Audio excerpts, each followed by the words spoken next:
Hey, Joyful Journeyer, Anita Adams here. Welcome to the show. Have you ever had a vivid image or thought come to mind that felt important, even if you didn't know why? That's what I want to talk about today. Over the years, I've learned that when something comes to you, an image, a thought, an idea, it's worth paying attention, especially when it carries a strong resonance in your body. And by paying attention, I simply mean get curious. Don't dismiss what arises as fanciful imagination. Ask yourself, what is the meaning of this? What's important about that image, that thought, that feeling? You might be surprised by what you uncover, just as I was when Mary Magdalene appeared to me during a group meditation. It was a few weeks before I was set to lead my first guided Camino Walk in France. In the final moments of the meditation, I saw in my mind's eye an image of myself sitting in a cave. At the entrance stood Mary Magdalene, quietly watching me. No words were spoken, but the feeling that came through was one of deep acknowledgement. As I reflect on it now, I imagine her saying, "I see you." The chimes signaling the end of the meditation rang, pulling me back from the cave into my little room. On the screen before me were the faces of the others in this online meditation group. As usual, the facilitator invited anyone who wished to share their experience. I was pretty eager to speak. "Mary Magdalene came to me," I said, almost in disbelief. I don't know how I knew it was her. I know so little about her beyond the biblical story that labels her as a prostitute. She's never been part of my consciousness before, but I know beyond a doubt that it was her. As it turns out, our facilitator was something of an expert on Mary Magdalene.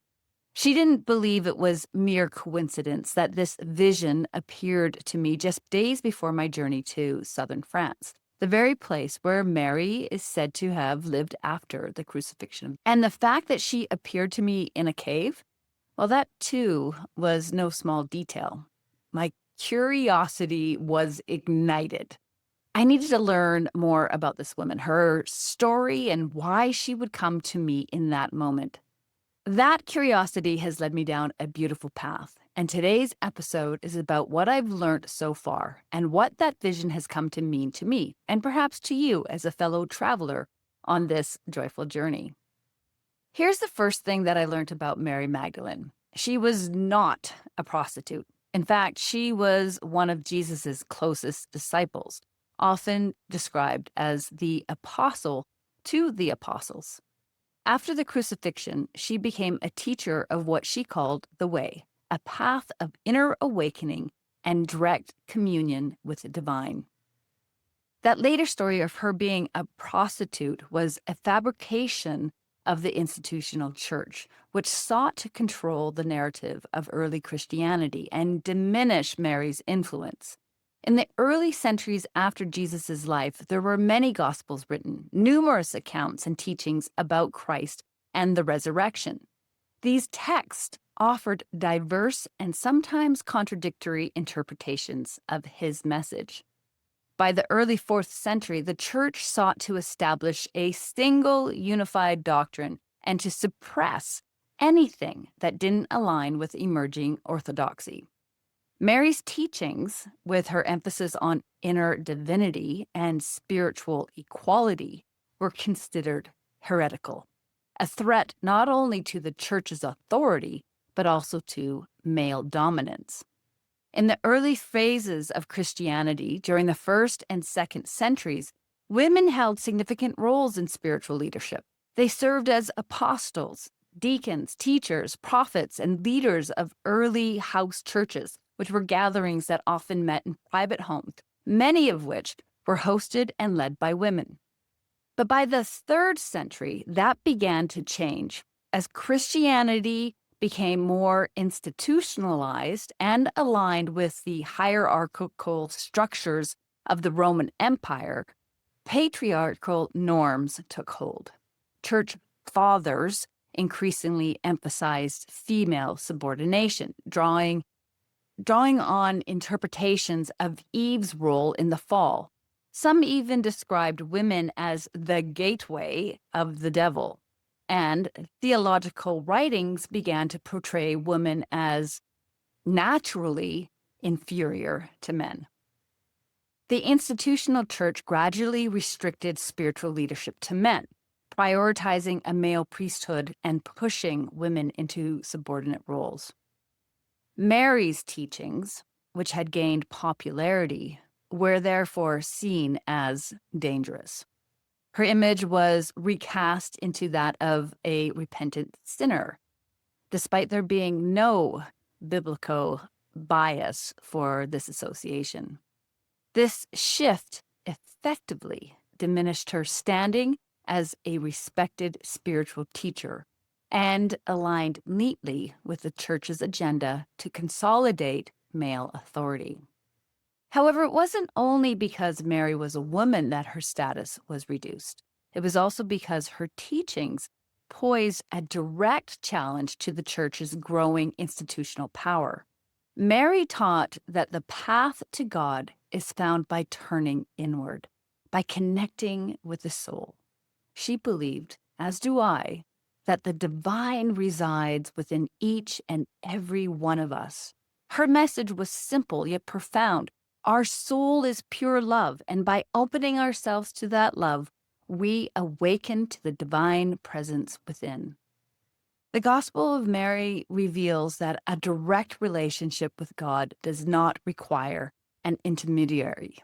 You don't need a church or external authority to experience the divine. You simply need to quiet the ego, turn inward, and listen to the voice of your soul. As you can imagine, teachings like these posed a serious threat to the institutional church. By the early 4th century, as the church consolidated its authority, many texts emphasizing direct personal connection with the divine, including the Gospel of Mary, were deemed heretical. Over the centuries, such works were suppressed, forgotten, or destroyed. Fortunately, not all copies were lost. Some courageous monks and spiritual communities hid these sacred writings for safekeeping. In time, fragments of the Gospel of Mary resurfaced. 3, in fact, in total, have resurfaced.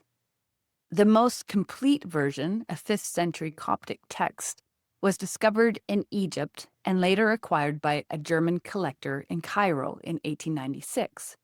It's known as the Berlin Codex. 2 earlier Greek fragments, dated to the 3rd century, were also found in Egypt in the early 1900s.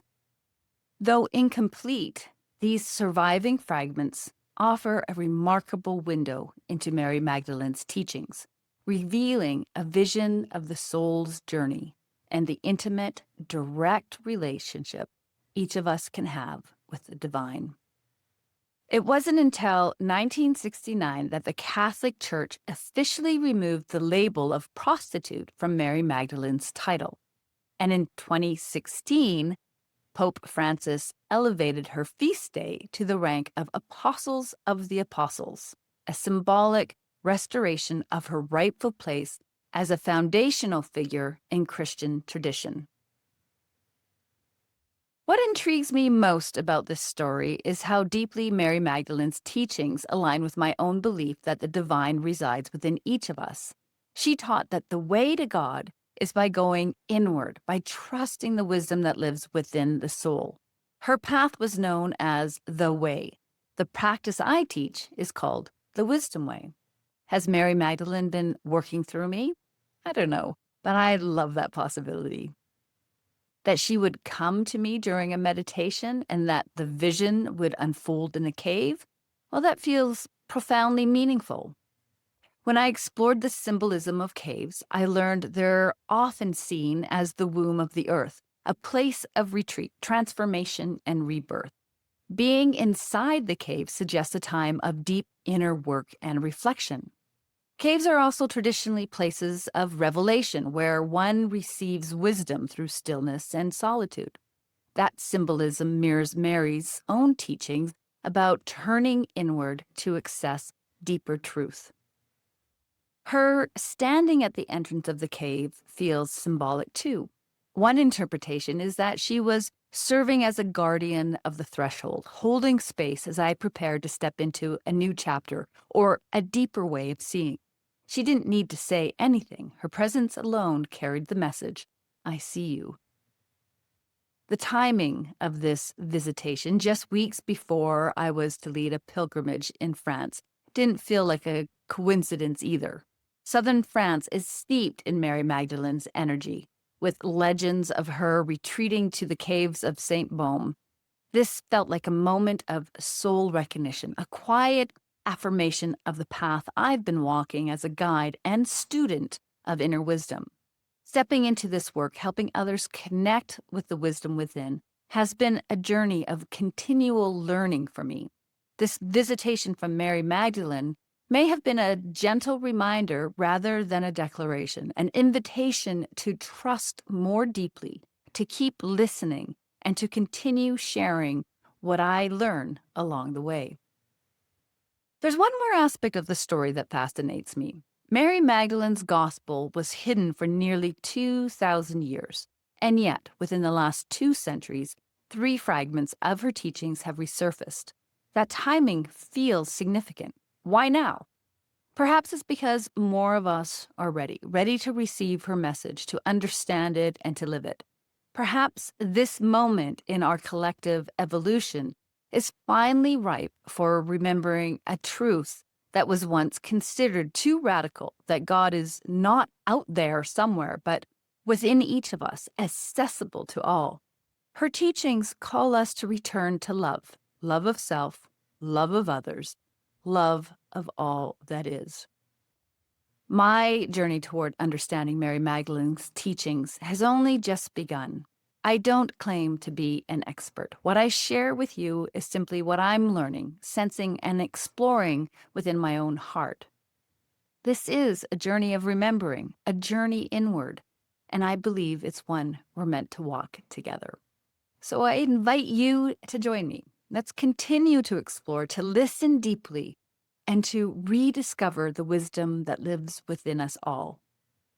Because perhaps now is the time to awaken to the truth that the divine has always been within.